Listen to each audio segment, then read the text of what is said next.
Hey, Slay Squad. If your foam dispensing bottle is acting a little fussy, maybe it's not working the way it used to, or it's a little clogged, no worries, you're in the right place.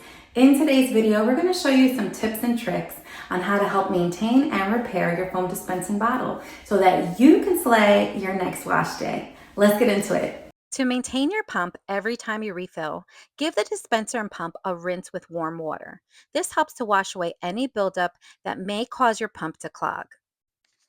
The next thing you want to do is flush the pump with warm water. This helps to flush out any buildup that's inside your pump. Periodically check your air chamber for buildup of fluid. If you see some, just turn it upside down and squish it out. If you see that your pump is hard to use or your product is coming out watery or it feels clogged, we're going to want to clean out the filter. Pull the pump head off of the top to reveal the filter. This tiny little tube is your pump filter. Pop it off of your bottle and give it a good rinse in warm water. This filter is what helps produce the foam, and when it's dirty, it can restrict the flow.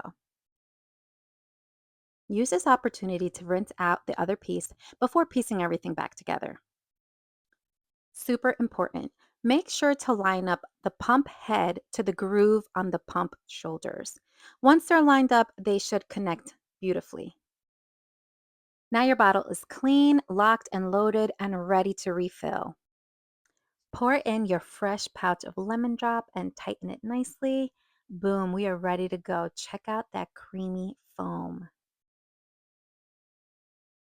If you've taken these steps and your dispenser is still not working properly, then please contact our customer service within 30 days of purchase.